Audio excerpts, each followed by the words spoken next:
तपाईको दुःखको एक्सपिरियन्सलाई तपाईले कहिल्यै पनि निराशाको बाटो नबनाउनुहोस्। तपाईको एक्लोपनको एक्सपिरियन्सलाई कहिल्यै पनि क्रिटिसाइज गर्ने बाटो नबनाउनुहोस्।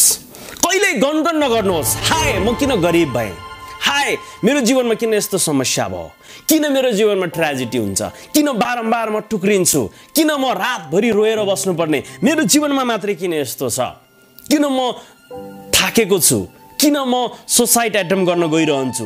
विभिन्न प्रकारको प्रश्न तपाईहरुको जीवनमा आउन सक्छ।